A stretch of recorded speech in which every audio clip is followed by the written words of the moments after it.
Bom dia, gente, ou boa noite, né? Depende da hora que vocês estão vendo isso. Nós somos o grupo 6 da turma de Processo Penal 1 e o nosso trabalho é sobre as ações processuais penais. E eu vou começar explicando os conceitos e as condições de ação processual penal como um todo, sem distinção em relação ao seu titular e os requisitos da sua proposição. Então, em regra geral, a ação processual penal ela é entendida como um poder político constitucional de acudir aos tribunais para formular a pretensão acusatória. Essa pretensão acusatória ela vai corresponder para a gente ao direito potestativo de se narrar um acontecimento fático na forma de um delito, ou seja, é o direito potestativo à propositura da ação processual penal vai consistir em um direito que vai ser melhor exercido pelo Ministério Público ou pelo indivíduo privativamente, o qual não vai caber controvérsias ou sequer qualquer questionamento em relação à sua legitimidade de uso e capacidade de exercício, podendo ser exercido sem contestação de outrem ou do próprio Estado, se ele for exercido de forma tempestiva. E a pretensão acusatória, ou mais conhecida pela gente como acusação, ela representa o ato típico e ordinário de iniciação do processo, em que a parte interessada, ao exercício do seu direito de propositura da ação penal, vai realizar uma declaração petitória solicitando o início e o desenvolvimento processual do fato delituoso que foi narrado e que passa a tramitar em um juízo competente. E o modo que essa pretensão acusatória vai ser exercida vai depender da natureza da ação processual penal, que ela pode ser de iniciativa pública ou de iniciativa privada. Essa divisão entre as ações penais ela vai ser melhor trabalhada em relação ao seu conteúdo e seu funcionamento pelos meus colegas mais à frente, mas no que vai dizer respeito à ação de acusar, as ações penais elas vão se diferir em relação ao instrumento que vai ser empregado para realizar a pretensão acusatória. Na iniciativa pública, vai ser oferecida a denúncia para que a ação penal seja proposta, enquanto na ação penal de iniciativa privada, vai ser oferecida a queixa-crime para também que a ação seja proposta, mas essa só vai estar vinculada aos delitos de cunho privado. E outro fator em relação às ações penais no geral é a impossibilidade de trancamento da ação.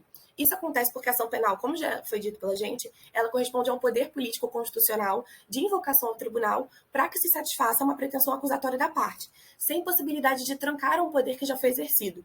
O que as pessoas vão querer dizer para a gente quando elas falam em não mais realizar a persecução penal é o desejo de trancamento do processo penal e não da ação penal.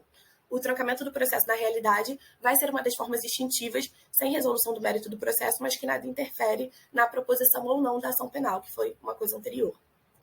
E ainda em relação ao conceito da ação penal, hoje em dia é compreendido que a natureza jurídica da ação processual penal é como um todo de caráter público, já que ela é estabelecida entre o particular, que vai figurar como parte, e o Estado para a realização do seu direito penal público. Além disso, ela também pode ser considerada autônoma e abstrata. Em relação à sua autonomia, a ação penal é independente de qualquer vínculo jurídico com o direito material. Em relação à sua abstração, ela entende-se que a ação penal é um direito indistinto para todas as pessoas, tanto dos que estão, de certa maneira, corretos, né, em propô-la, e dos que vão exercer essa pretensão acusatória de forma equivocada. E a questão da ação penal ser abstrata só possui uma única ressalva, que é quanto ao exercício ou não da plena abstração. Por mais que a proposição da ação penal seja um direito potestativo de todo mundo, a acusação ela só vai ser considerada hábil para a abertura de um processo quando tiver indícios de materialidade, ou seja, indícios de autoria e a certeza da existência de um crime, que a doutrina ela vai chamar daqui a pouco, a gente vai falar, de fumus commissi delicti, que em uma tradução seria mais ou menos a existência de uma fumaça da prática de um delito.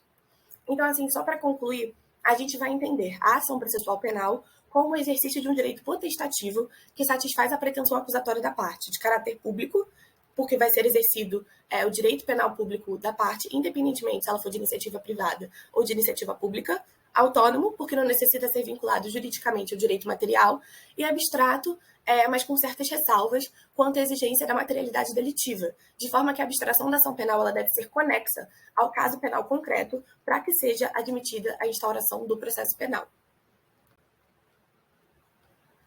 Agora, quando a gente fala sobre as condições de exercício da ação penal, alguns autores se mantêm numa linha tradicional do processo civil, enquanto outros autores se recusam em seguir as condições civilistas, criando uma certa doutrina autônoma do processo penal, com requisitos próprios à proposição da ação. No primeiro caso, que é o que a gente vai falar agora, os doutrinadores que sustentam a tese das condições civilistas indicam que esses requisitos são a legitimidade, o interesse e a possibilidade jurídica do pedido. A legitimidade, ela indica uma exigência de relação subjetiva para que a ação penal seja proposta, sendo toda ação de natureza pública correspondente ao exercício de um direito penal público, mas essa teoria ela vai cair um pouco por terra devido à complexidade proveniente da divisão das ações penais contra as iniciativas pública e privada. Já o interesse, que é o segundo requisito, os autores costumam apontar que no direito penal, esse deve ser exercido em agir com justa causa. E caso não haja um mínimo de provas contundentes para embasar a pretensão acusatória da parte, a propositura da ação penal ela deve ser rejeitada com fundamento no Código de Processo Penal, no artigo 395, inciso 3. Por fim, em relação à possibilidade jurídica do pedido, essa deve ser conexa ao interesse de agir com justa causa da parte, porque se separados, a ação penal ela vai perder a sua coerência e a tutela do interesse da parte vai se tornar frágil. E o grupo doutrinário que usa esse viés civilista para condicionar a ação penal entende que o pedido de condenação através da ação penal vai ser juridicamente possível quando estiver aparente a conduta criminosa, sem extinção da punibilidade do agente, sendo necessário o mínimo de provas para imputação delitiva desse agente, que vai sustentar o interesse da parte de agir com justa causa. E o que grande parte da doutrina hoje em dia percebe dessa transmutação de conceitos do processo civil ao processo penal é que elas são inadequadas e não comportam as especificidades próprias do processo penal, de forma que, em certo ponto até, o Aury Lopes Júnior chama de entulhamento conceitual, ele pode acabar adornando significados distintos e equivocados a conceitos muito próprios e restritos do direito processual penal, que tem referência com o interesse do agente e a punibilidade, por exemplo. Do agente não, na verdade, da parte. Seguindo, e por causa disso é que uma parte da doutrina processual penal ela criou categorias autônomas à ação penal, também sustentadas no artigo 395 do Código Penal, e quais seriam a prática de fato aparentemente criminoso, que vai corresponder àquela expressão no latim que eu falei anteriormente, que é fumus commissi delicti, a punibilidade concreta, a legitimidade da parte e a justa causa. A primeira condição, que é da prática do fato aparentemente criminoso, ela tem que comportar duas estruturas importantes, que é a do conceito de crime e a evidência do cometimento do crime. O conceito de crime, como a gente estuda propriamente no direito penal, deve ser um fato típico, mas a punibilidade do agente vai depender do convencimento do juiz em relação ao significado desse crime, se esse vai se resumir somente à tipicidade ou corresponde à formação do injusto penal, o qual vai exigir os elementos da tipicidade em conexão com a ausência de causas justificativas de exclusão da ilicitude. E passada a evidência pelo juiz de que foi cometido um crime, de que foi configurada a tipicidade penal ou o injusto penal, como já disse, a depender da forma que o juiz das garantias vai conduzir esse processo, é ainda possível que o magistrado rejeite a acusação caso fique provada a existência de causas excludentes de culpabilidade do autor. E dessa forma, a condição do fato ser aparentemente criminoso está muito a critério da discricionariedade do juiz das garantias em rejeitar ou admitir possíveis causas excludentes de ilicitude ou culpabilidade do réu. Em caso de uma dessas causas ser apontada quando do oferecimento da denúncia ou da queixa, o juiz das garantias ele pode rejeitar a ação penal por falta de uma de suas condições, que seria a existência de um fato aparentemente criminoso, e se uma dessas causas só obtiver resposta e convencimento do juiz das garantias depois da resposta do acusado, ou seja, já tendo sido ofertada e recebida a denúncia ou a queixa-crime da parte, a decisão do juiz das garantias vai ser de absolvição sumária, com fulcro no artigo 397 do Código de Processo Penal. E a próxima condição é a da punibilidade concreta. Nesse caso, vai caber ao juiz rejeitar a denúncia à queixa quando for provada a existência de causa extintiva de punibilidade do réu. As causas extintivas estão presentes no artigo 107 do Código Penal, estando a decisão de absolvição sumária já apresentada aos casos em que a prova de extinção da punibilidade do réu for produzida e convencida pelo juiz, também depois do oferecimento da denúncia ou da queixa-crime proposta pela parte. E assim, para que a ação penal ela seja proposta, a punibilidade do agente precisa ser válida, de forma que, caso esteja presente um ou qualquer outro, pode ter até mais de uma causa extintiva de punibilidade, como prescrição, decadência, renúncia, morte do agente e outros, não vai haver meios para que a ação penal seja proposta, podendo ela ser rejeitada de início ou sendo réu absolvido sumariamente, a depender do momento em que a ausência de punibilidade seja reconhecida pelos juízes das garantias, da mesma forma que o primeiro requisito do fato aparentemente criminoso. Em relação à terceira condição, que vai ser da legitimidade das partes, a legitimidade ativa ela é ocupada pelo titular da pretensão acusatória, ou seja, a pessoa que tem o direito de acusar. E por isso, nos processos em que tem a persecução penal instrumentada pela denúncia, a titularidade do polo ativo do processo é do Ministério Público, com fulcro constitucional no artigo 129, inciso 1, e nas ações penais em que tem oferecimento de queixa-crime, ou seja, nas ações penais de iniciativa privada, a vítima ou seu representante legal deve assumir o polo ativo do processo. E no polo antagônico, a legitimidade passiva, ela pertence ao autor do injusto penal, sem manifestação de um juízo de certeza, mas sim ela vai ser fundamentada na probabilidade da autoria. Então, o polo passivo ele vai ser ocupado por aquela pessoa contra a qual é exercida a pretensão acusatória do sujeito ativo, e que, para ser válida, esse autor ele deve ter integrado a situação jurídica de direito material que estabeleceu a conflitividade delitiva que está sendo discutida na ação penal. Nesse caso, o juiz ele deve levar em conta os limites da culpabilidade penal, como da inimputabilidade da menoridade, em que o menor de 18 anos ele não pode figurar no polo passivo do processo, por exemplo. Existem também os casos de critérios psicológicos em que a pessoa não tem o mínimo de discricionariedade do que está fazendo e, portanto, não pode ser imputada, mas, no geral, é isso. E em caso de ocorrer ilegitimidade ativa ou passiva, vai haver rejeição da denúncia da queixa-crime, de acordo com o artigo 395, inciso 2 do Código de Processo Penal, ou ainda pode ocorrer o trancamento do processo por meio de habeas corpus, uma vez que esse processo vai ser manifestamente nulo por ilegitimidade da parte. E a ilegitimidade da parte, ela também vai permitir uma propositura de uma nova ação penal, porque a decisão que vai configurar que o processo é manifestamente nulo, ela só manifesta uma coisa julgada formal, ela é meramente anulatória. Daí, quando corrigida a ilegitimidade da parte, a ação ela pode ser novamente proposta. Meramente terminatória, na verdade. E, por fim, o último requisito seria o requisito da justa causa, que vai estar previsto no artigo 395, inciso 3 do Código de Processo Penal, e serve como uma certa barreira, uma certa, como a gente pode dizer, uma condição restritiva ao exercício abusivo da pretensão acusatória.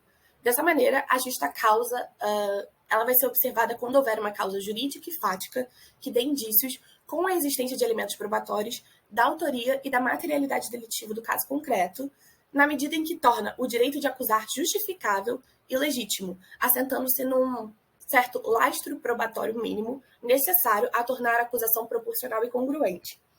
E, além disso, a justa causa ela vai controlar processualmente a intervenção penal para que essa não se desvie da pretensão acusatória inicial do seu titular e esteja conforme os princípios da intervenção mínima e da reserva legal quanto ao exercício do poder punitivo do Estado. De maneira que a filtragem realizada pela intervenção penal, através da justa causa, ela vai realizar um certo balizamento quanto às condutas que são consideradas puníveis frente ao elevado custo processual e penas processuais inerentes ao processo, colocando de lado, negligenciando a punição de condutas delitivas que são fundadas numa certa insignificância lesiva, ou também chamados dos crimes de bagatela, em que a justa causa irá incidir e afastá-los da intervenção penal.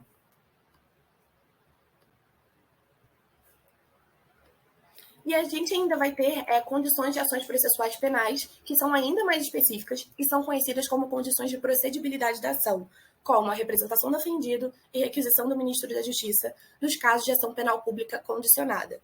Mas essa é uma questão um tanto quanto controversa na doutrina, porque para alguns doutrinadores essas condições elas não vão constar como condições de procedibilidade, mas sim como outras condições ordinárias ao exercício do direito de jurisdição penal. Em qualquer hipótese, seja considerando como condição de procedibilidade ou como condição ordinária, a denúncia ou a queixa-crime, ela vai ser rejeitada conforme o artigo 395, inciso 2 do Código de Processo Penal, se não tiver caso não possua uma das duas, e se não tiver percebida a ausência de uma das condições da ação no geral e o processo tenha sido instaurado, haverá o trancamento do processo por meio de habeas corpus ou ele vai ser extinto pelo juiz. E essa decisão de extinção ela é meramente de natureza terminativa e não vai resultar em julgamento de mérito, podendo a ação penal ser proposta de novo. Da mesma forma, quando foi dito por mim acerca da ilegitimidade ativa e da ilegitimidade passiva. Então, caso não tenha tanto essa condição, se for necessário, da representação do ofendido ou da requisição do Ministro da Justiça, mas também não tenha nenhuma das 4 condições, ou falte apenas uma, que foi dita anteriormente, a ação penal ela vai poder ser rejeitada. E agora a gente vai falar um pouco sobre uma das modalidades da ação processual penal, que é a ação penal de iniciativa pública. Então, assim, em primeiro lugar, no sistema acusatório brasileiro, para que a ação processual penal seja proposta de forma adequada, a titularidade da ação penal ela deve ser analisada conforme o que é descrito no delito no Código Penal. Então, caso o delito, o capítulo, ou até mesmo o título do Código Penal não faça referência a qualquer modalidade de ação penal para ser proposta, vai ser presumido em regra que atende aos requisitos da ação penal pública incondicionada, que vai ser trabalhada daqui a pouco pela Natália, mas que cabe à legitimidade ativa ao Ministério Público e, em exceções devidamente expressas na lei, ela vai ser condicionada à representação do ofendido ou à requisição do Ministro da Justiça. E tanto a ação penal pública incondicionada quanto a condicionada, elas têm algumas regras próprias à ação processual penal de iniciativa pública no geral. Quais sejam a oficialidade, a obrigatoriedade, a indisponibilidade, a indivisibilidade e a intranscendência. Então, agora a gente vai trabalhar essas regras. A oficialidade também é chamada de investidura, acontece porque a ação penal pública ela tem titularidade de oferecimento da denúncia atribuída exclusivamente aos membros do Ministério Público, seja ele estadual ou federal, em consonância, como eu já disse, ao artigo 129, inciso 1 do texto constitucional. E a obrigatoriedade ou a legalidade, levando em conta que essa modalidade de ação penal é norteada pelo princípio da obrigatoriedade, e por causa disso, o Ministério Público ele deve oferecer a denúncia quando da coexistência de todas aquelas condições que já foram discutidas. Fato aparentemente criminoso, punibilidade concreta, legitimidade da parte, né, nesse caso, justa causa, e ainda sendo importante para a gente salientar que a legitimidade ativa do Ministério Público ela é inquestionável, né, devido à garantia constitucional sobre os delitos de ação de iniciativa pública. E caso essas condições não estejam presentes, pode o promotor, sim, ordenar o arquivamento, segundo o novo artigo 28 do CPP. E também vai ser importante para a gente ver que essa obrigatoriedade do oferecimento da denúncia tem sido cada vez mais reduzida na prática por conta de alguns institutos do direito processual penal, como a instauração dos juizados especiais criminais pela Lei 9.099 de 95 e da possibilidade, né, de conceder o perdão judicial e outros institutos relacionados à delação premiada, baseados na Lei 12.850 de 2013. E hoje em dia, a obrigatoriedade do oferecimento da denúncia ela tem perdido cada vez mais espaço em alguns cenários, devido ao novo acordo de não persecução penal, presente nos artigos 28 e 28A do Código de Processo Penal, incluídos pela reforma legislativa do pacote anticrime de 2019. Agora, o terceiro requisito, que seria a indisponibilidade. O Ministério Público, além de estar obrigado a oferecer a denúncia quando estão presentes as condições necessárias à ação penal, não vai poder dispor, ou seja, não vai poder desistir da ação penal uma vez que foi iniciado o processo, seja ela a ação que ele ofereceu ou seja o recurso que ele interpôs. E a gente tem que observar também que a indisponibilidade da ação penal ou do recurso, ela não vai esbarrar na possibilidade do Ministério Público pedir a absolvição do réu ou não no tribunal do júri ou no rito ordinário e sumário de julgamento de mérito, sendo observados os critérios de objetividade, impessoalidade e legalidade que estão intrínsecos à função do Ministério Público na figura de inquisidor do processo penal, atentando-se, obviamente, à existência da justa causa, punibilidade concreta, e evidências da autoria e materialidade delitiva que vão configurar o fato aparentemente criminoso. E assim como o requisito da obrigatoriedade, a indisponibilidade da ação penal ela também vem sendo negligenciada pela instauração dos juizados especiais criminais, bem como pelo perdão judicial e vários outros institutos de delação premiada, e mais atualmente pelo acordo de não persecução penal do Código de Processo Penal, também dos artigos 28 e 28A. O quarto requisito seria a indivisibilidade da ação penal pública, e ela segue algumas controvérsias. O STJ e o STF, eles entendem que esse requisito deve ser relativizado, ao passo que alguns doutrinadores, como Aurí Lopes Júnior, eles posicionam-se ao contrário, observando os princípios como obrigatoriedade e disponibilidade, não faria sentido sustentar a divisibilidade da ação penal, devendo atingir a todas aquelas pessoas que cometem o ilícito penal sem distinção. E caso não haja fato aparentemente criminoso, legitimidade passiva ou justa causa, vai caber ao Ministério Público ordenar o arquivamento, segundo a atual normativa, né, do artigo 28 do Código, dos fatos imputados ao réu, sem prejudicar a indivisibilidade da ação penal. E, por fim, o nosso último requisito seria a intranscendência da ação penal. E é uma coisa bem autoexplicativa, de forma que, como no direito penal a gente tem o princípio de intranscendência da pena, que não pode ultrapassar a condenado, a ação penal ela também não pode ser oferecida contra o sujeito, senão aquela pessoa que é imputada e evidenciada como autora, né, não vai ter um juízo de valor de certeza, mas sim uma probabilidade da autoria, evidenciada como autora, coautora ou até mesmo partícipe do fato delitivo. E agora, né, terminados os requisitos da ação penal de iniciativa pública, eu passo para a Natália, que vai falar sobre as suas espécies, né, condicionada, incondicionada, e muito obrigada, agradeço. Bem, nós vamos falar agora das ações penais de iniciativa pública incondicionadas. Bem, primeiramente, é preciso a gente entender que a ação penal ela é um instrumento pelo qual o Estado ele exerce o seu direito de punir, né, o seu direito de punir. Mas ele pode emprestar esse direito para um particular. E é a partir daí que nascem as ações privadas, que vão ser abordadas mais à frente. A partir disso, a gente percebe que, na regra, a ação penal ela é pública. Ela só vai ser privada quando a lei dispuser em contrário, conforme diz o artigo 100 do Código Penal, que fala o seguinte: a ação penal é pública, salvo quando a lei expressamente a declara privativa do ofendido. Mais do que pública, essa ação penal também, em regra, ela é incondicionada. Então, ela não depende de manifestação de vontade do ofendido, de requisição do Ministro da Justiça, conforme depende da ação penal pública condicionada, que o Felipe vai abordar mais à frente. Ela independe disso. E, diferentemente da ação penal privada, que vai se dar através de uma queixa-crime oferecida pelo ofendido ou pelo seu representante legal, a ação penal pública incondicionada ela é exclusiva do Ministério Público. Sua atribuição é exclusiva do MP, seja ele estadual ou federal, a depender da competência da Justiça Comum estadual ou da federal. E ela deve ser exercida especificamente através da denúncia, tá? Então, a denúncia é um instrumento processual exclusivo da ação penal pública incondicionada. Conforme o artigo 41 do Código de Processo Penal, a denúncia ela deve conter a exposição do fato criminoso. Então, ela tem que ter ali toda a descrição da situação fática, com todas as suas circunstâncias. E mais do que isso, como for o caso de um concurso de pessoas, tá? Ela tem que conter ainda uma individualização da conduta de cada um, prezando ali pelo princípio da individualização da pena. Ela tem que ter ainda um rol de testemunhas, tem que ter a tipificação, então a classificação do crime, e tem que ter também a qualificação desse acusado, tá? Ou pelo menos elementos que tornem possível que esse acusado ele seja identificado. E desses elementos todos que a gente acabou de citar, entre eles, a clara exposição do fato criminoso, a identificação do réu e a classificação do crime, eles são imprescindíveis, tá? Esses três, eles são imprescindíveis.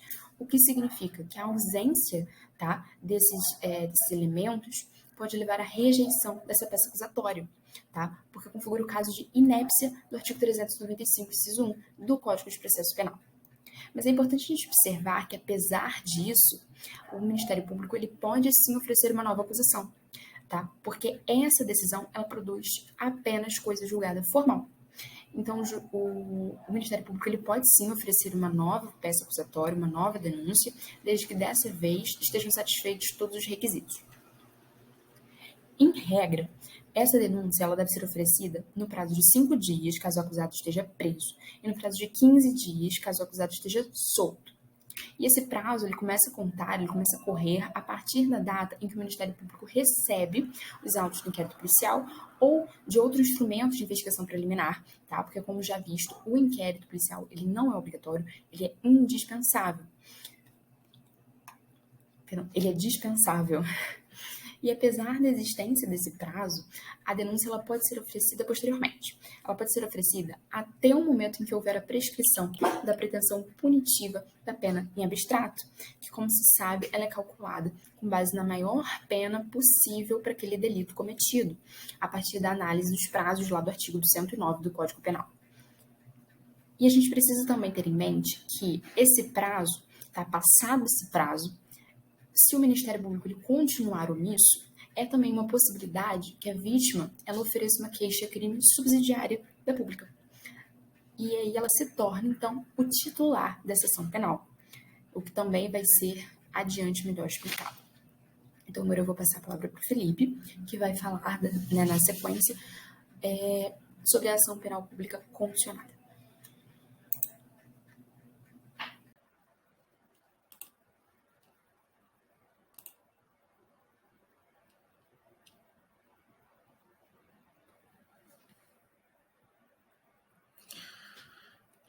Bom, eu vou falar sobre a ação penal de iniciativa pública condicionada, né? A começar ali pela principal diferença entre essa e a ação penal de iniciativa pública incondicionada, né? Qual que é a principal diferença entre essas duas? É que nessa existe uma exigência legal para que o ofendido ou seu representante legal, como a gente vai ver um pouquinho mais para frente, façam a representação para que o Ministério Público possa oferecer a denúncia. Ou seja, ela é uma ação de iniciativa pública, mas que está condicionada, como o próprio nome diz, à representação, que nada mais é do que uma espécie de autorização do ofendido, né, para que ela possa ser exercida.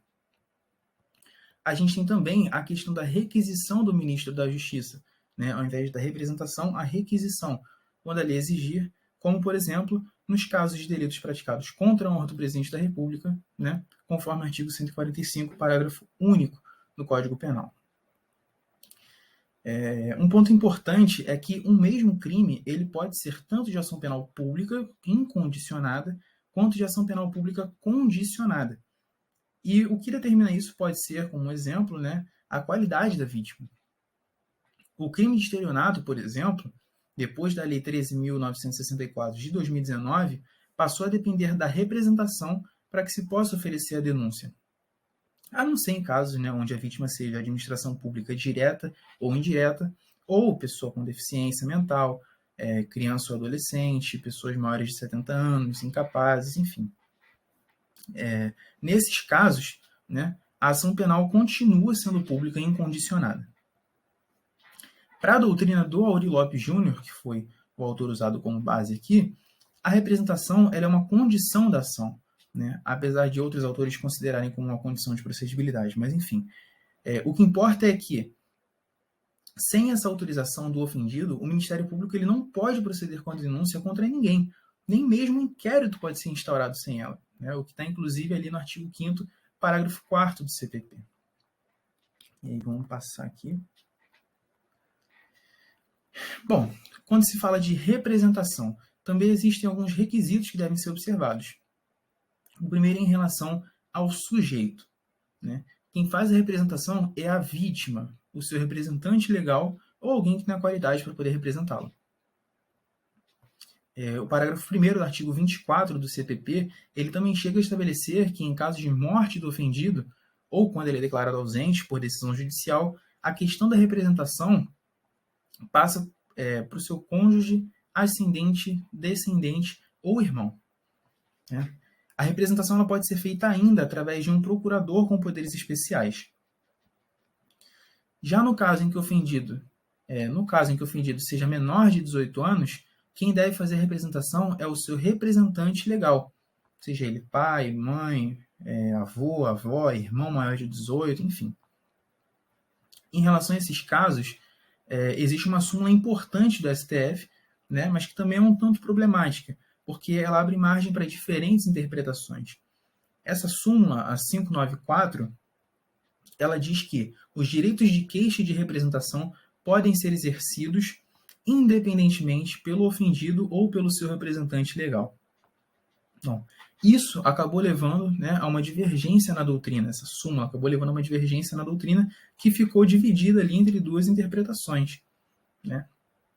A primeira interpretação é a de que o prazo decadencial não flui enquanto o ofendido for incapaz, porque se ele não pode exercer o direito, ele também não pode haver a contagem, né, do prazo. Esse prazo de 6 meses só começaria a correr quando o ofendido completasse 18 anos, independentemente, né, do representante legal já ter tomado conhecimento ou não do crime. Então aqui seria uma situação com 2 direitos e 2 titulares, né? Essa primeira interpretação ela se baseia muito num critério objetivo, que é justamente a contagem do prazo, né, a partir do momento em que o menor ofendido atinge os 18 anos, sem levar em consideração essa questão do conhecimento prévio ou não do representante legal, até porque é difícil, né, de se provar isso com um mínimo grau aceitável de confiabilidade, né, uma questão muito subjetiva. A segunda interpretação ela coloca isso como um direito único, mas com 2 titulares, né, de maneira que, se for verificada a decadência, não existe mais chance de se correr atrás desse direito depois, né? Nessa interpretação, podem existir 2 situações diferentes. A primeira é quando o menor leva ao conhecimento do seu representante legal o crime do qual ele foi vítima. E a partir daí, né, começa a correr um prazo de 6 meses para que o representante legal o seu representante legal faça a representação. Se esse período passar e não for feita a representação pelo representante legal, vai se verificar a decadência. A outra situação é onde o menor, vítima do crime, né, ou do fato delituoso, enfim, não conta para o seu representante legal. Nesse caso, o prazo de 6 meses para que se faça a representação vai passar a correr quando esse menor completar 18 anos, porque contra menor de 18 não se corre prazo, e nesse caso nem para o representante legal também, porque não teve conhecimento do caso. Aí entra a questão, né, da subjetividade que eu falei antes. Bom, um outro caso é quando o sujeito ele for maior de 18 anos e menor de 21. Antes do Código Civil de 2002, a representação, né, bem como o perdão, a renúncia, enfim, eles poderiam ser feitos tanto pela vítima quanto pelo seu representante legal. Porque nessa época, a vítima, o ofendido, ainda era considerado relativamente capaz para os atos da vida civil, né? Depois do Código Civil de 2002, ela passa a ser plenamente capaz aos 18 anos. Então, essa possibilidade do representante legal ascendente fazer a representação deixa de existir. A não ser que seja constituído, né, como procurador, né, através de uma procuração com poderes especiais. Só para destacar que essa alteração ela não mudou em nada o direito penal, né? Os que têm ali entre os 18 e os 21 anos continuam tendo tratamento diferenciado, porque para o direito penal o que conta mesmo, o que vale, é a questão etária, enquanto para o processo penal o que vale é a capacidade de se realizar os atos da vida. Em relação ao autor do crime ou do delito, né, a representação não precisa identificar ele. Ou eles, né, no caso de um concurso de agentes, né, até porque essa identificação pode depender de investigações policiais que vão se dar a partir da própria representação, né? Nesses casos, inclusive, mesmo que a representação cite apenas um indivíduo, né, como autor, se a investigação apurar que mais pessoas estiveram envolvidas no fato, a denúncia posteriormente vai ser feita contra todas essas pessoas. Bom, o segundo requisito, conforme está aí no slide, é em relação ao objeto, que nada mais é do que o fato verificado, né? Portanto, a representação vai conter o fato, junto à autorização do ofendido, da vítima, para que o Estado investigue esse fato. E, se for o caso, né, acusar todos os envolvidos nesse fato, né, todos os envolvidos nele. Bom, e o último requisito é em relação à forma dos atos. Existe uma forma para que seja feita a representação. E mesmo que ela tenha sido relativizada, né, um pouco relativizada, ainda existem alguns elementos básicos que não podem faltar, né? O primeiro desses elementos é o lugar, com a representação podendo ser feita diretamente ao juiz, ao Ministério Público ou na polícia. De acordo com a doutrina do Aury Lopes Júnior, né, se ela for feita diretamente ao juiz, ele vai encaminhá-la diretamente também ao Ministério Público e não à polícia, conforme está estabelecido no artigo 39, parágrafo 4º do CPP. Porque, de acordo com o sistema acusatório constitucional, não cabe ao juiz determinar a abertura de um inquérito policial, apenas encaminhar para o titular da ação penal pública, que, no caso, vai ser o Ministério Público, né? E aí ele vai decidir o que fazer, se vai denunciar direto, se vai pedir arquivamento, se vai pedir diligência à polícia, se vai requisitar a instauração de inquérito policial, enfim. E quando a representação for feita diretamente à polícia, ela vai apurar por meio do próprio inquérito policial para ver se houve de fato algum delito, algum crime ali. O segundo elemento é o tempo, né? Eu já mencionei há um tempo, ainda agora, mais atrás, que a representação ela deve ser feita dentro de um prazo de 6 meses, que vão ser contados a partir do momento em que a vítima souber quem é o autor do delito, de acordo com o caput do artigo 38 do CPP. Por se tratar de um prazo decadencial, ele não pode ser alterado, né? Não pode ser prorrogado, não pode ser interrompido ou suspenso. Se a representação ela for feita dentro do prazo legal, não vai importar se a denúncia for realizada fora dos 6 meses do prazo, porque a decadência que se refere ao prazo é apenas em relação à representação. A denúncia vem depois, então essa questão não se aplicaria, né? Esse prazo não se aplicaria. Além disso, a contagem desse prazo vai se dar no mesmo molde do artigo 10 do Código Penal, ou seja, o dia do começo ele se inclui no cômputo do prazo. Na prática, né, para se saber quando vai ser o último dia de um determinado prazo, só o que a gente precisa fazer é avançar 6 meses da data referida, né, da data mencionada, e voltar um dia. É importante destacar também nessa parte do tempo que o prazo decadencial não se aplica à requisição do ministro da Justiça. Né? Ela vai poder ser feita até a prescrição pela possível pena ser aplicada ou a prescrição em perspectiva. Bom, e o terceiro e último elemento é a forma. Né? Ela é facultativa, como a gente já viu, ou seja, a vítima não é obrigada a representar, e caso ela decida por não fazer a representação, o Estado não pode prosseguir com a ação. Né? Deve ser também um ato de livre manifestação de vontade do ofendido, né, da vítima, e pode ser feita tanto oralmente quanto por escrito. Quando for feita oralmente, ela vai ser reduzida a termo pela autoridade, e quando for feita por escrito, pode ser por meio, né, pode ser tanto manuscrita quanto datilografada, mas vai ter que ter firma reconhecida por autenticidade. Né? Quando isso não for cumprido, a autoridade que recebeu a representação vai ter que intimar a vítima a comparecer para que ela represente oralmente, ou então solicitar a ratificação no momento em que a vítima for ouvida. Né? Solicitar a ratificação da representação no momento em que a vítima for ouvida, desde que isso aconteça antes da denúncia ser oferecida e dentro do prazo decadencial de 6 meses. Um outro ponto importante a se destacar sobre esse tipo de ação é que pode haver a retratação por parte do ofendido. Né? Ela só vai se caracterizar como irretratável depois que se verificar o oferecimento da denúncia. Então, até lá, existe sim a possibilidade de retratação. Né? A retratação é basicamente a retirada de autorização dada pelo ofendido ao Estado. Né? É como se ele tivesse voltado atrás na sua decisão. Vamos passar aqui. É importante também salientar que ela não pode ser parcial.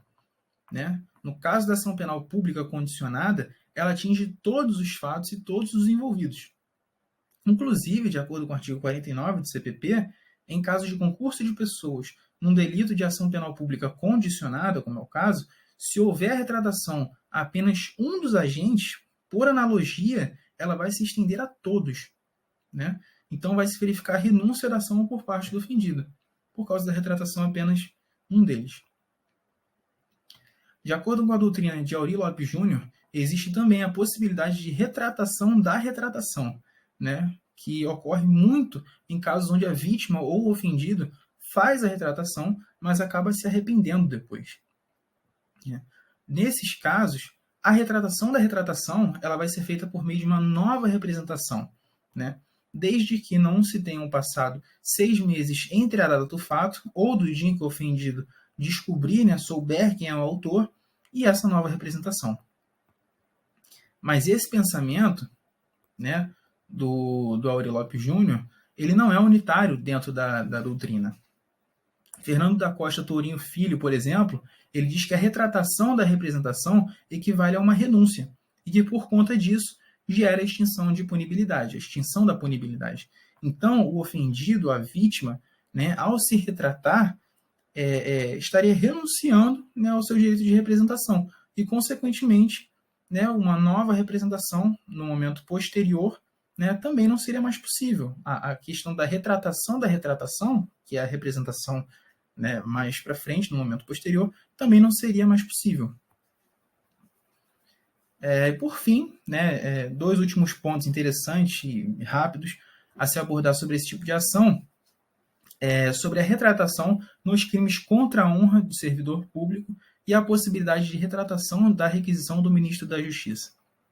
Em relação ao primeiro, verifica-se que é possível sim, né, a retratação dos crimes contra a honra do servidor público, seguindo a regra geral do artigo 25 do CPP, que fala, né, da representação ser irretratável depois de oferecida a denúncia, como a gente já viu algumas outras vezes também aqui, e da súmula 714 do STF, que diz que é concorrente à legitimidade do ofendido, mediante queixa e do Ministério Público, condicionada à representação do ofendido para a ação penal por crime contra a honra de servidor público em razão do exercício de suas funções.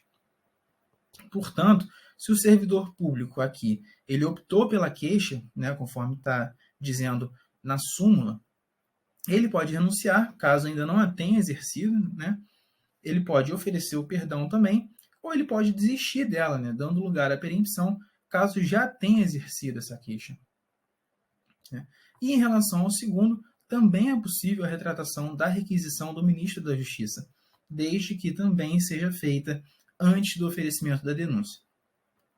Bom, esses são os pontos mais importantes, né, em relação à ação penal de iniciativa pública condicionada. Eu vou passar agora para o meu amigo Gabriel, que vai falar um pouco sobre a ação penal de iniciativa privada. Bom, saudações aos ouvintes. Meu nome é Gabriel Nascimento. Eu vou estar falando brevemente aqui sobre a ação penal de iniciativa privada. É um dos tipos de ação penal que nós temos previstos no nosso ordenamento jurídico. E eu vou passar por alguns tópicos aqui que eu acho interessantes, né, para o delineamento desse instituto, que seriam conceitos, requisitos, as condições, regras, a titularidade, a questão do prazo decadencial e a procuração com poderes especiais, né, que nós temos dentro desse tipo de ação penal.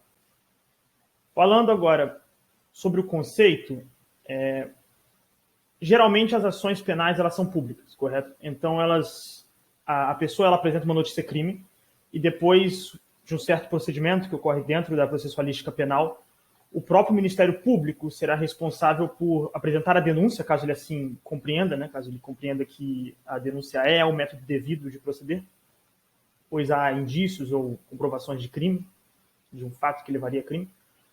Então, geralmente, ocorre que o Ministério Público é o responsável por conduzir a denúncia ao Poder Judiciário. Na ação penal de iniciativa privada, é o particular, né? É o particular privado que será o responsável por apresentar a chamada queixa-crime. Então, não há uma substituição processual. O Ministério Público ele não se torna a parte. A parte é a pessoa privada, correto? E ela é regida essa ação penal de iniciativa privada, ela é regida pelos princípios de oportunidade e conveniência, que a gente vai falar brevemente daqui a pouquinho. Passando para o próximo slide, nós temos aí os requisitos, que são os requisitos da queixa, né? Que são tanto os requisitos da queixa quanto os requisitos da denúncia, que estão previstos no artigo 41, que são, eu vou ler aqui o artigo, né? A denúncia ou queixa conterá a exposição do fato criminoso com todas as suas circunstâncias, a qualificação do acusado ou esclarecimentos pelos quais se possa identificá-lo, a classificação do crime e, quando necessário, o rol das testemunhas.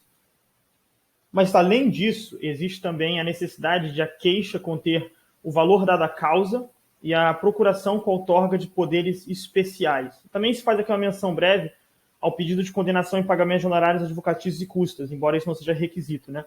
Então, repare que existem os requisitos da queixa, que são aqueles naturais ao artigo 41 do Código de Processo Penal, mas também existe esse requisito de valor da causa e essa procuração que a gente vai falar lá no final da minha parte da apresentação, essa procuração com poderes especiais, que é um instituto bem interessante, né?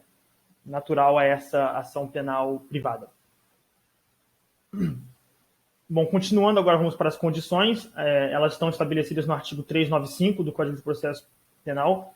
A gente já falou aqui, em momento anterior da apresentação do grupo, né, sobre as condições da ação penal e, no caso, o artigo 395, ele fala que a denúncia ou queixa será rejeitada quando for manifestamente inepta, faltar pressuposto processual ou condição para exercício da ação penal ou faltar justa causa para exercício da ação penal. Correto? Então, essas condições que estão as previstas para a nossa ação penal de iniciativa privada.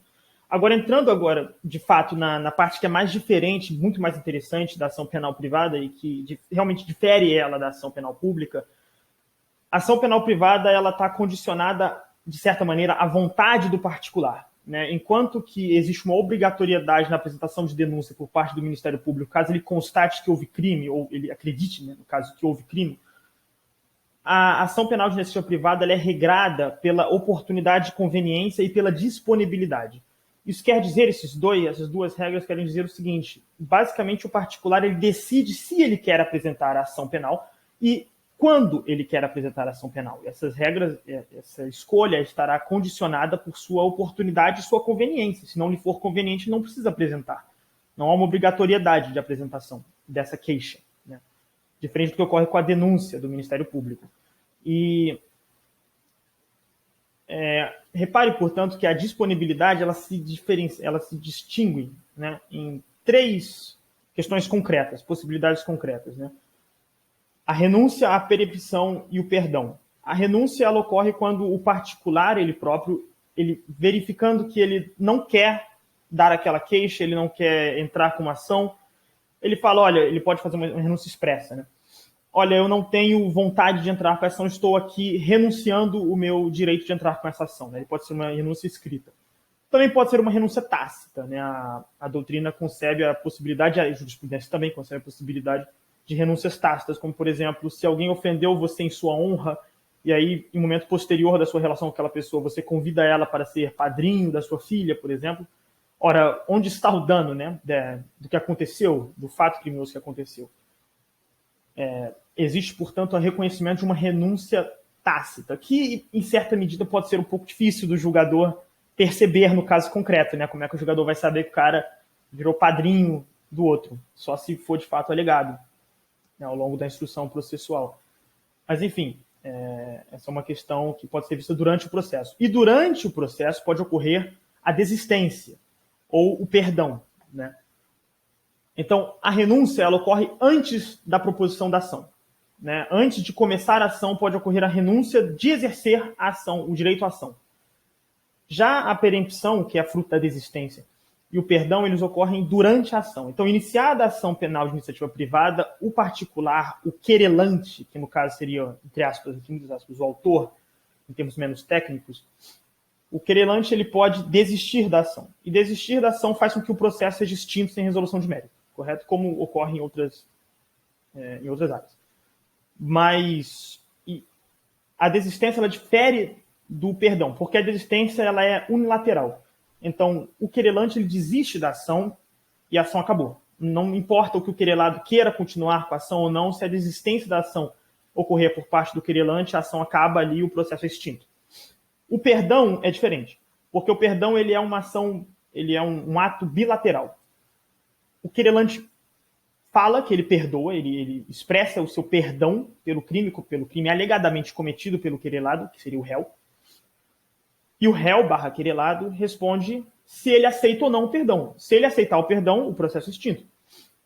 Se ele não aceitar o perdão, o processo continua, né? E é interessante perceber que existe a possibilidade de, mesmo ocorrendo o perdão por parte do querelante, o querelado não aceitar o perdão e, portanto, a ação prosseguir, né? Passando para o próximo ponto, seria a indivisibilidade, que é também um instituto bem interessante, que é a noção de que o particular que vai propor a ação, a pessoa privada, o indivíduo que vai propor a ação, ele não tem a capacidade processual de escolher em face de quem ele vai propor aquela ação. Se tem 5 integrantes de um ato criminoso, ele tem que fazer a queixa em relação aos 5. Ele não pode fazer a queixa em relação aos 4 e deixar um cara que era amigo dele ou próximo dele de fora. Se ele deixar essa pessoa de fora, o que acontece é uma renúncia tácita ao seu direito de ação e, portanto, o próprio Ministério Público ele pode chegar ali a intervir e falar que ocorreu uma renúncia tácita, né? Ocorreu como que um perdão tácito dos demais, porque não existe a possibilidade de dividir as pessoas, né? As pessoas que serão acusadas. Todas elas devem ser acusadas, basicamente. E a intranscendência é a noção de que não se pode passar da pessoa do autor do fato, ou seja, o ato criminoso que está sendo alegado por parte do querelante, ele deve se ater às pessoas que que estão sendo acusadas. Essa acusação não pode ir para além daquelas pessoas que estão diretamente atreladas ao fato que ocorrera, né? Ao ato que ocorrera em momento anterior. Vamos passar para o próximo slide. A questão da titularidade é bem simples. Tem um ponto que é um pouco mais elaborado, mas ela em geral é bem simples. A titularidade ela pertence ao ofendido, então a pessoa que foi vítima, no caso, do alegado crime, ela é a ela que pertence a titularidade. E se ela vir a morrer, o direito de assumir a ação passa para o cônjuge, ascendente, descendente ou irmãos. É regra sucessória, correto? Agora, tem a discussão, então assim, a discussão de titularidade é bem simples, mas existe a discussão acerca dos menores de 18 anos. E como é que funciona isso? Tem-se o seguinte: o menor de 18 anos ele não tem capacidade processual para propor ação. Ele tem que buscar a ajuda do representante legal dele, no caso os pais, por exemplo. Os pais podem chegar e falar que não querem propor ação. Então aí surge uma divergência de opiniões. O menor de idade ele quer propor ação e o representante legal não quer. Nesse caso, o juiz poderá nomear um curador especial para esse menor de idade, que, verificando a oportunidade, conveniência e o interesse do menor, irá pensar se é de fato cabível ou não propor uma ação penal naquela situação. Tá? Se não propor a ação, nem o representante, nem o curador especial, aí acontece o que, Gabriel? O menor de idade ele perde a possibilidade de apresentar a ação? Não.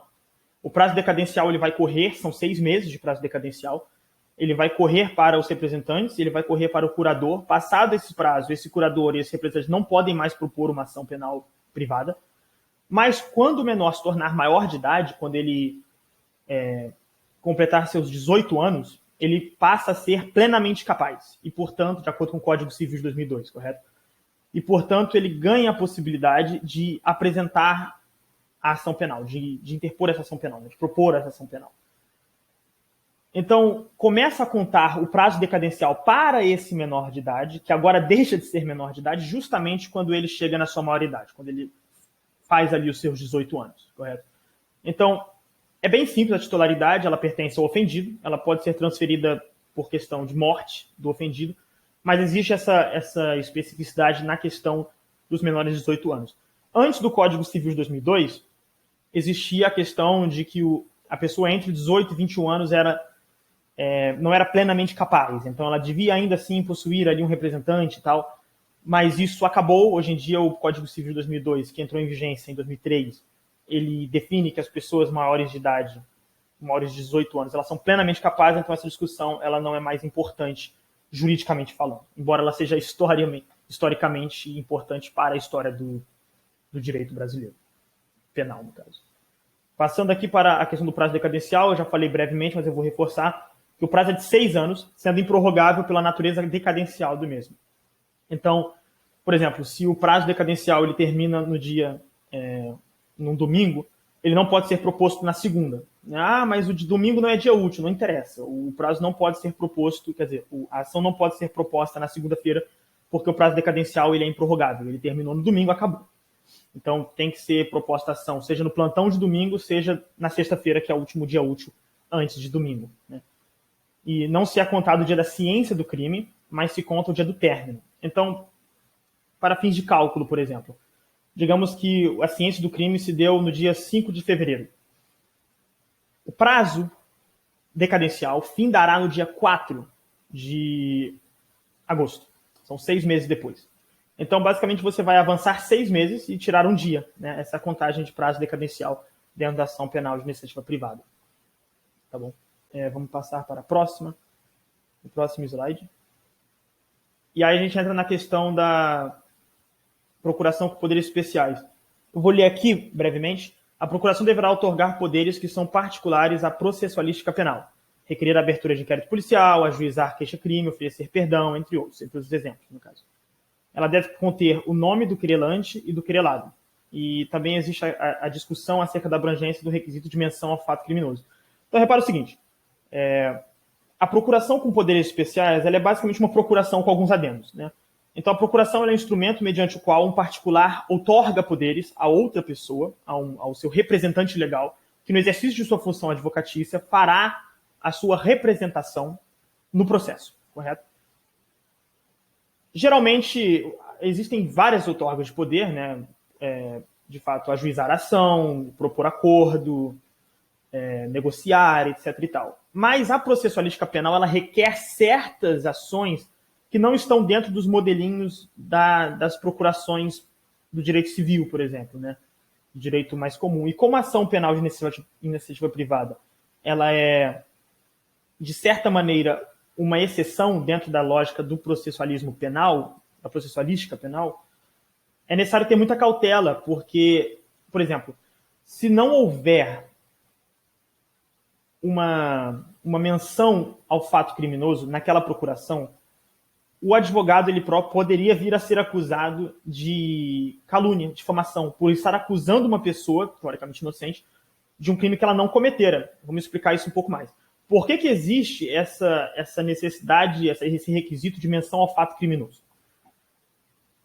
Porque o advogado ele está representando a pessoa privada no sentido de falar sobre o crime que ocorreu, ou que alegadamente ocorreu pelo particular.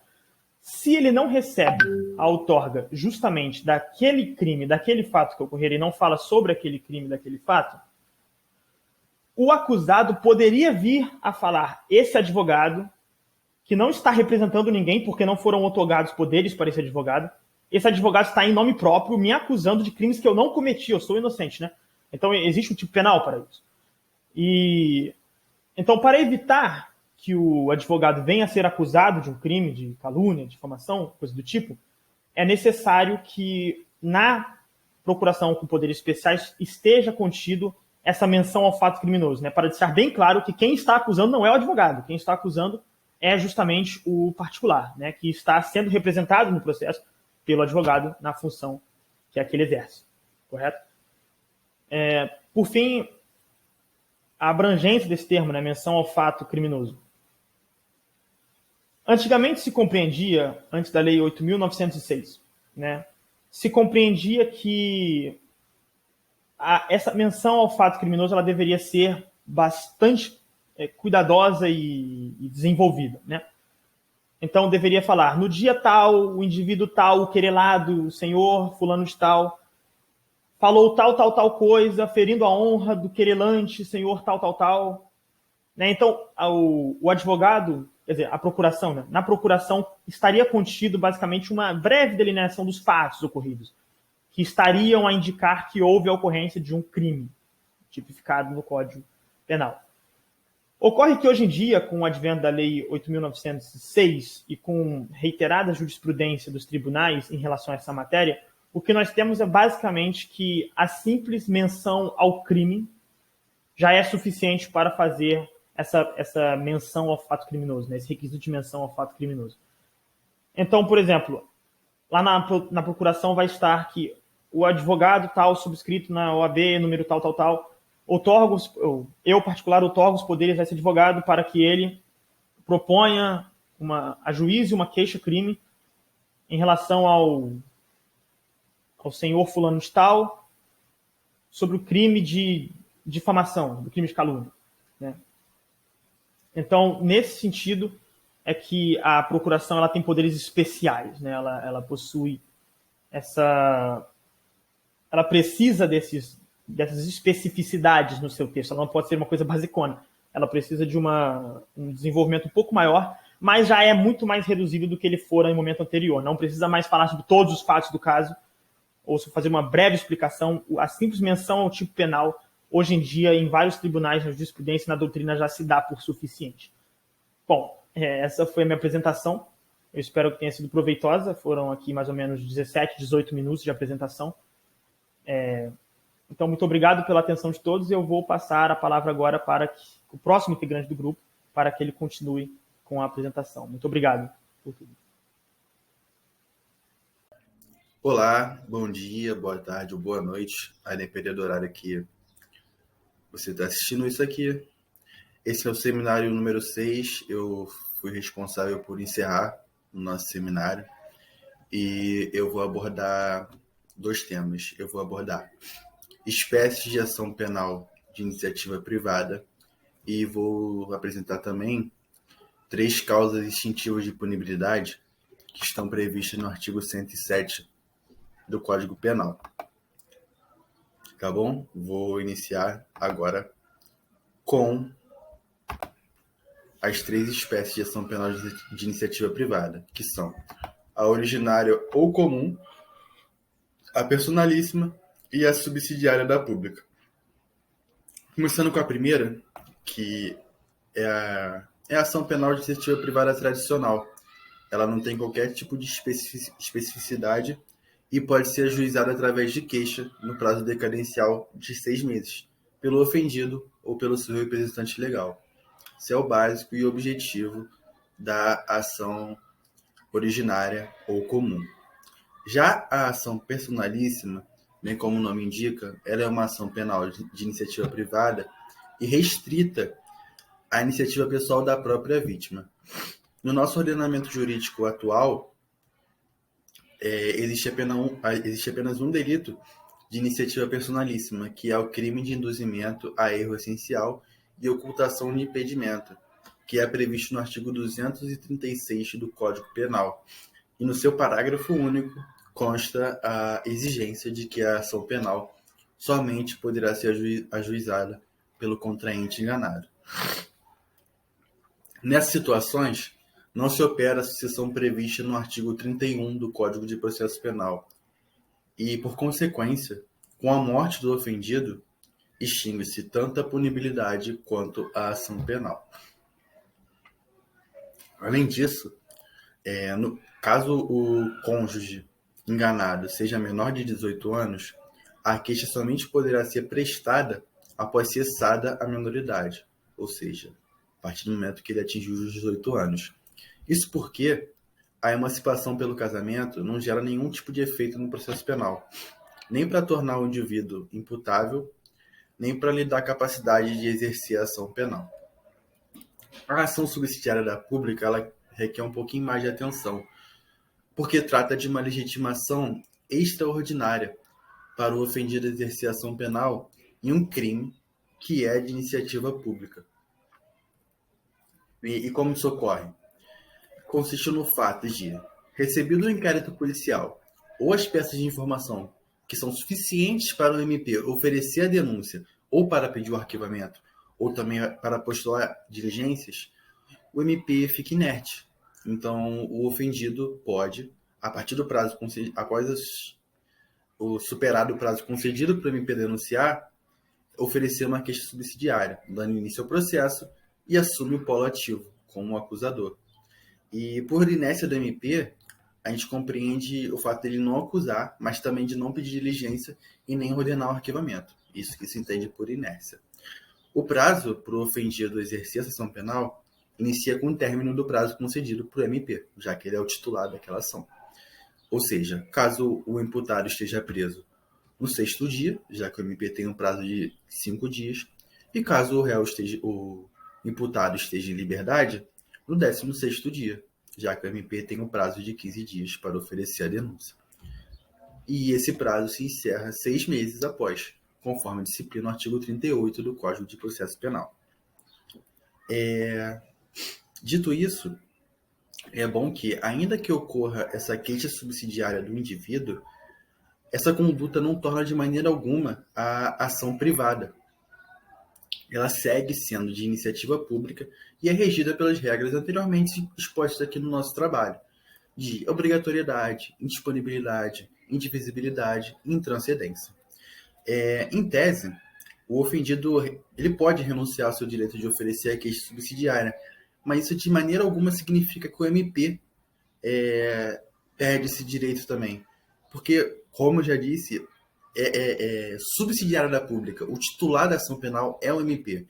Então, o ofendido renunciando, em nada afeta o direito de MP oferecer a denúncia a qualquer tempo, desde que não esteja extinta, desde que antes de extinguir, de tornar extinta a punibilidade, obviamente. É bom ressaltar também que, havendo negligência do querelante, diante da regra da obrigatoriedade, deve o promotor retomar a ação. E que também não há possibilidade de perempção de ação pública. Eu sei que eu ainda não abordei a perempção, vou abordar daqui a pouquinho, mas assim que eu abordar essa parte aqui vai ficar um pouco mais clara na apresentação do trabalho. E também, não é apenas em casos de negligência que o MP pode retomar a ação. Como eu disse, ele é o titular constitucional previsto no artigo 129, inciso 1º da Constituição de 88. Então, ele pode fazer a qualquer momento, e não apenas no caso de negligência. Antes de passar para as causas extintivas de punibilidade, eu tenho uma observação a fazer, que é a ação penal nos crimes praticados contra a honra do servidor público.